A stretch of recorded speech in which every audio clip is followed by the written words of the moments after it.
Hello and welcome to this tutorial on how to use Glide in Android Studio. Glide is a powerful image loading library that simplifies the process of loading images into your Android application. And in this tutorial, we'll walk through the steps to get started with Glide. Before we start, let's address the burning question, why do we use Glide in your Android development? So the answer is very simple कि आप एक ऐसी application अगर बनाना चाह रहे हैं जहाँ पर आप बहुत सारी इमेजेस को दिखाना चाह रहे हैं और आप चाहते हैं कि इमेजेस जब लोड हो तो टाइम ना लगे और वहाँ पर एरर को आप बहुत अच्छे से हैंडल करना चाह रहे हैं, आप इमेजेस को मुख्तलिफ तरह से ट्रांसफॉर्म करना चाह रहे हैं और आप ये भी चाह रहे हैं कि मिनिमल कोड के अंदर ये सारा काम भी हो जाए, तो वहाँ पर आप यूज़ करेंगे ग्लाइड को. ठीक है, so let's get started. So open your Android Studio, click on New Project and select Empty Views Activity, click on Next and then rename your application.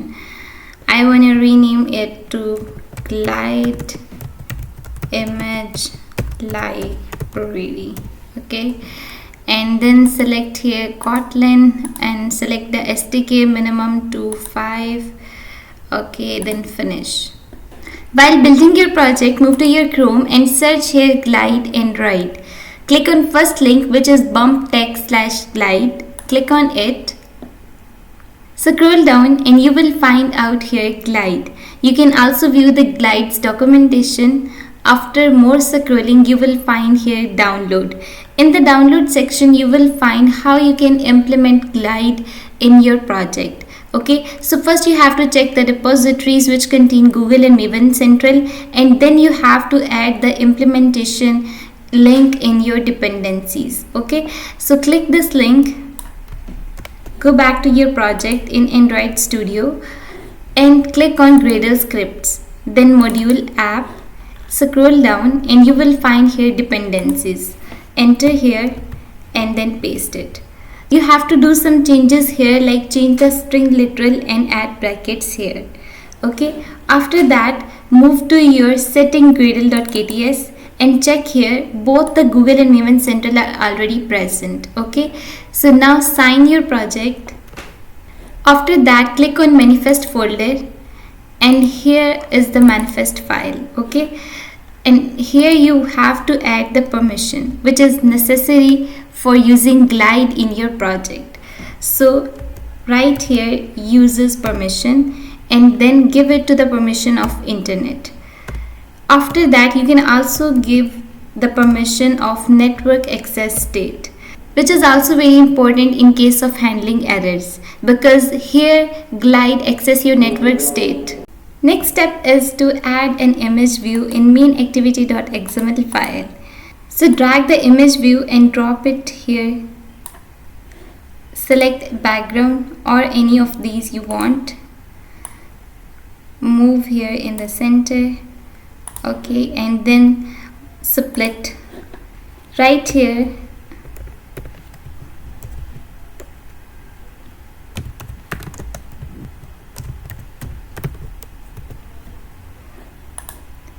Replace the tools with constraints. Okay, like top to the top of.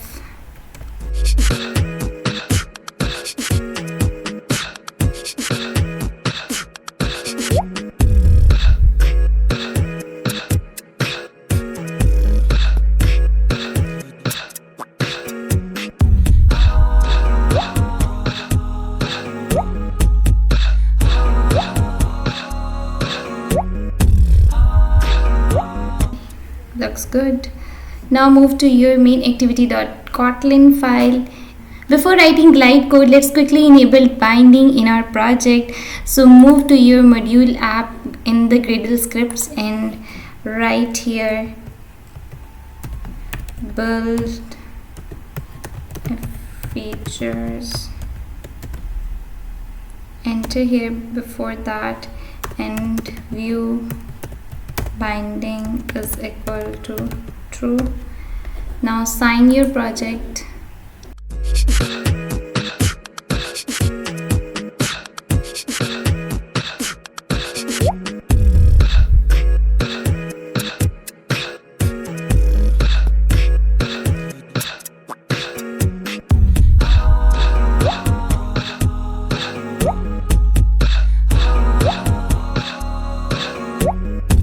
So after quickly writing the binding code in mainActivity.kotlin file, now we have to search for the image URL that we want to load using Glide in our project. Okay, so move to your Chrome and search here for picture. Okay, now we have to search here on the pixels.com, click on it and search for the particular image you want. Click on it, open in the new tab and copy this URL. Declare a variable URL type string is equal to, paste the URL in the string literals. After that, click on enter. Now write glide code here, glide.width. With में हमने पास करना है कोई भी view में अब हम पास कर देंगे इसी एक्टिविटी को, क्योंकि हम इसी एक्टिविटी के अंदर अपनी इमेज को लोड करवाना चाह रहे हैं. डॉट लोड के अंदर इस यूआरएल को पास कर देंगे. ठीक है, देन डॉट, अब हम किसके अंदर दिखाना चाह रहे हैं, हमारा टारगेट क्या है, इमेज व्यू. ठीक है, हम लोग यहाँ पे उसको एक्सेस कर लेंगे which is binding dot image view. ठीक है, नाउ रन दिस प्रोजेक्ट.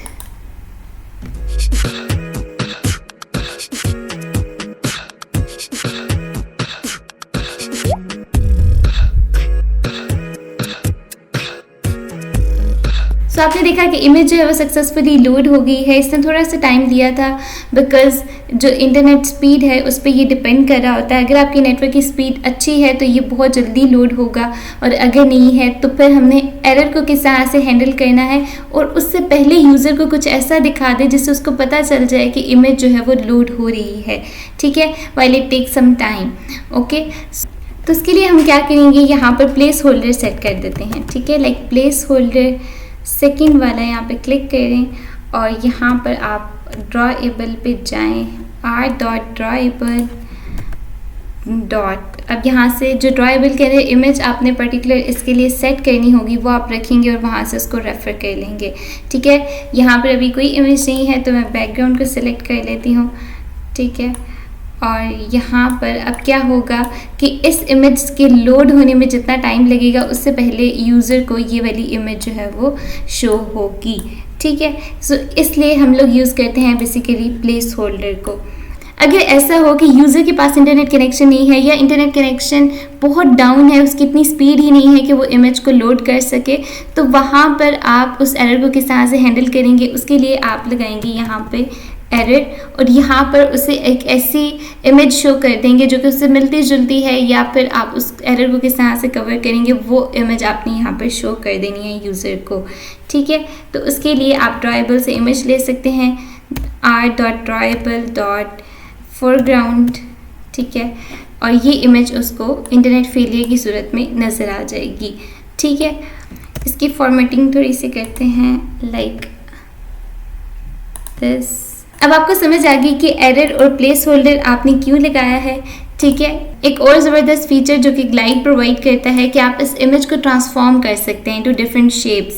ठीक है, तो उसके लिए आपने टाइप करना है like circle crop, centre crop, जिस भी शेप में आप इसको ले जाना चाह रहे हैं आप वो यहाँ पर लिख देंगे तो आपकी जो इमेज है वो उस शेप में ट्रांसफॉर्म हो जाएगी. ठीक है, सो अब इस ऐप को दोबारा से रन करते हैं.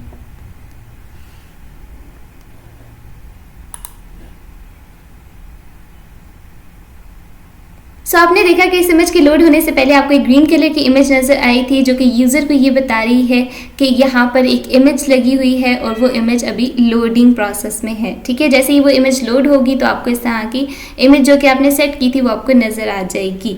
और अगर आप लोग एरर वाली इमेज को देखना चाह रहे हैं, ठीक है, तो आपने उसके लिए क्या करना है, अपने इंटरनेट को डिस्कनेक्ट करें. ठीक है, और फिर इसको दोबारा से रन करें. अभी भी आपको एरर वाली इमेज शो नहीं होगी. ठीक है, सो वो क्यों नहीं होगी वो मैं आपको बताती हूँ. सो देखा आपने कि आपको वही वाली इमेज नज़र आई है बिकॉज ग्लाइड जो है वो आपको मेमोरी और डिस्कशन की फंक्शनैलिटी प्रोवाइड करता है. जब एक बार उस यूआरएल से इमेज को सर्च किया जाएगा तो वो कैशे के अंदर स्टोर हो जाएगी और नेक्स्ट टाइम वो वहीं से लोड हो जाएगी.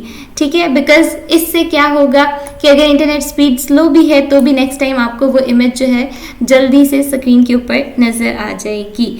ठीक है, सो उसके लिए आप लोग यहाँ पर टाइप करेंगे disk cache strategy. By default ये इनेबल होती है बिकॉज अभी हम लोगों ने इसको नहीं लिखा था कोड के अंदर, तब भी जो इमेज है वो कैशे के अंदर स्टोर हो गई और नेक्स्ट टाइम अगर इंटरनेट कनेक्शन नहीं था तो आपने देखा कि इमेज जो है वो कैशे के अंदर से लोड होकर हमें स्क्रीन पर नज़र आ गई। ठीक है, अब हम इसे क्या कहते हैं, डिसेबल करते हैं। तो डिस्क कैशे स्ट्रेटेजी, आगे आपने ब्रैकेट्स डालनी है, उसके बाद डिस्क कैशे स्ट्रेटेजी। अब यहाँ पर आपको मिल रहा है ऑल, ऑटोमेटिक, नन, रिसोर्स। ठीक है, बाय डिफ़ॉल्ट ये ऑल पे था, अब हम इसे क्या कर देते हैं, नन कर देते हैं। ठीक है, और अब इंटरनेट को डिस्कनेक्ट करते हैं और दोबारा से ऐप को रन करते हैं।